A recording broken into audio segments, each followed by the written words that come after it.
Dope or nope?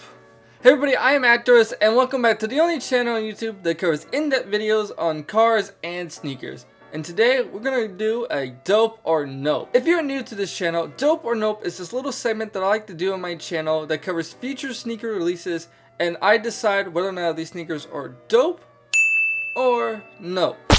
So without further ado, let's get right into this list. Okay, so starting off this list, we have the Jordan 12 reversed flu game. So basically they're taking the iconic flu game colorway and just reversing the colors for the holiday collection for Jordan 12s. And it actually works pretty well for this sneaker. So it has pretty much red on the top and black on the bottom, which is complete opposite of the original flu game, which was black on the top and red on the bottom. The sneaker features an all suede upper with a little strip of leather on the bottom. This sneaker is planning to release on December 26th with the retail price of $190. I do think that these sneakers are going to sell out due to just being an iconic colorway being in reverse.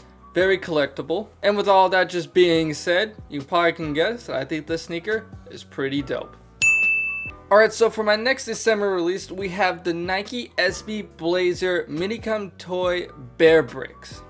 If you don't know what Minicom Toy Company is, it's basically a toy company in Japan, and they love doing collabs with SB Dunks, but now they're doing them with SB Blazers. This ones are pretty interesting. They kind of have a tan beige like upper with a little bit black on the heel and their logo on the tongue. And then they're using some crazy ass material, like it's like canvas, reflective, and also kind of like hairy like. Definitely looks like they killed an animal to make this shoe. This sneaker is going to release on December 26th with the retail price of, not available, but I would say it's probably going to be around the low 100 range. Collabs like this are always destined to sell out, so they're probably going to sell out. So my final thoughts on the sneaker, they're a little out there, but I definitely would rock them, so they're dope.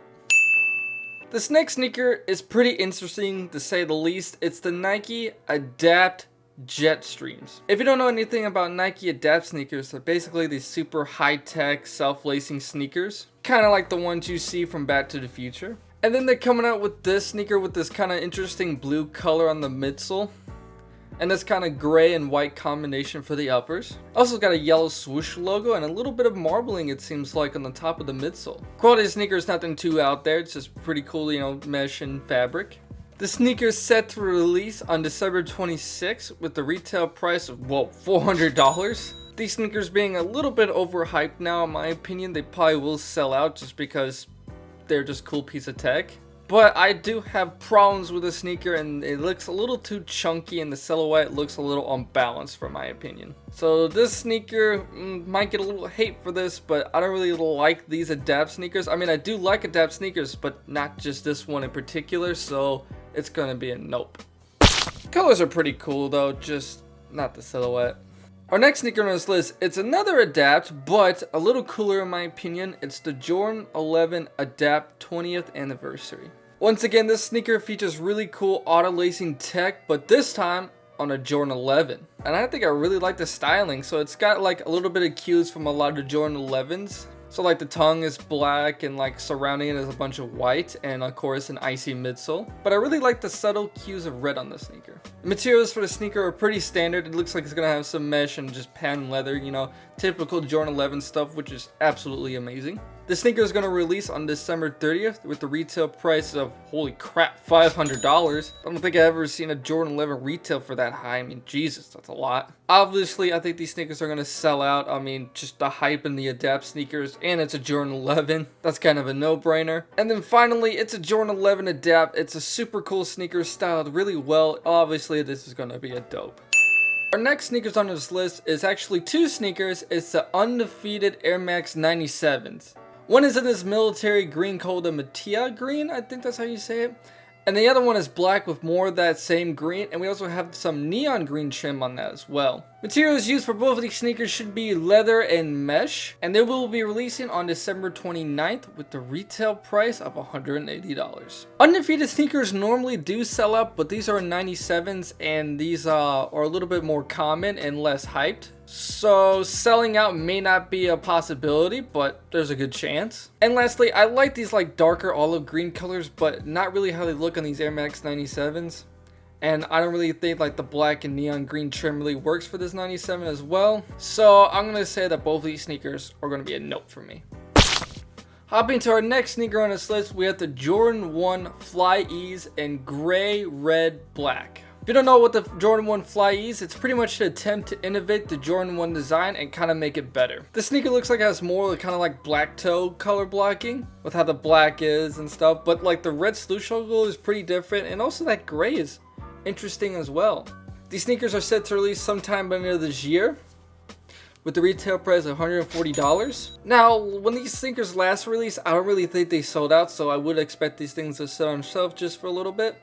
And my final thoughts, I mean, it's a cool idea, but like these sneakers and the colors are really not for me, so this one's gonna be a nope. And just also a friendly reminder, if you guys are enjoying the video so far, please like and share for that YouTube algorithm. And last, but certainly not least, subscribe. I am so close to being monetized right now, guys. I can almost freaking taste it. And it's all thanks to you guys' support. Alright, so now that's out of the way, let's get right back into this list. Our next sneaker on this list, it's another collab. It's the Bodega Nike Dunk High Legend. This one's a pretty interesting sneaker. It kind of looks like it took a lot of like inspiration from like foresty wood area, and with a little bit of beast in that swoosh logo. We see a good dominance of dark brown in the sneaker with nice black and white trim. This sneaker is going to be made of really thick like strips of leather. Very nice. This is a pretty cool sneaker. I actually really like these. Really nice. This is a pretty unique sneaker. I think this is a good example of innovation done right. The sneaker is set to release on December 28th with the retail price of $120. Do I think these sneakers will sell out? Absolutely. The Nike Dunk hype has not ended yet and is continuing with crazy sneakers like this. And for my final thoughts, you can probably know where this is going. It's dope. I really love how unique these sneakers are, and I think it's just amazing. Alright, so this next sneaker is pretty interesting. It's called the Jordan 1 High Arctic Punch. Seems like a pretty chill sneaker. See what I did there? This is why I have no subscribers. Anyhow, this sneaker has cool styling like pink, white, and black. Materials used for the sneaker is smoothened out leather, and it kind of looks like some reptile scaled leather in some of the black portions. Pretty neat. I really like how they chose the colors and the color blocking of the shoe. I think it's formed pretty nicely. The sneakers have a release date of spring in 2021 with the retail price of $170. And do I think these sneakers will sell out? Not at first, but over time, I can definitely see them. It's a pretty cool Jordan 1 High, and those are always desirable. And what my final thoughts on this sneaker? Well, love to say it, these sneakers are pretty dope. Alright, so now for our final sneaker on this list, we have the Jordan 1 High Top 3 2.0. So back in 2016, they released a top 3 sneaker in kind of like the bread color blocking, and now they're trying to do it again with the Chicago colorway blocking. So these sneakers just kind of take the top 3 best Jordan 1s and kind of just crush them all together. And what they came out with was something that I'm pretty torn about. Like, I see cool hints of like the black toe, the Game Royals, and the Chicago, but it's not done quite as good as their original top 3. Obviously, of course, the materials used in the sneaker is probably going to be mesh and smoothened out leather. So nothing wrong with the sneaker right there. It's just how it's styled, you know. It just looks like they could have probably done something more, but kind of dropped the ball. So anyways, these sneakers are supposedly to have a holiday release this year with the retail price of $170. And I definitely can see a lot of hype for the sneakers, so I would expect a sellout. But it's just a matter of I think they're dope or nope. And it's kind of right in the middle. Like, some areas I like, some areas I don't. I really wish I can give it like half and half, but there's only one decided answer. And I'm going to have to say, just nope. Like, I'm probably going to get some hate for that. A lot of people say, are you crazy? I love these sneakers. But like, I just think they could have probably done a better job with the styling. And it seems a little too minimalistic. Like, they could have gone out and make a really crazy and dope sneaker, and they kept it subtle, and I don't think playing it safe worked out. But that's just my opinion. Comment down below what you guys think. Yours might be different. Anyways, that about wraps up this list of dope or nope. If you guys enjoyed this video, please like and share for that YouTube algorithm. And last, but certainly not least, subscribe. I'll see y'all in the next one.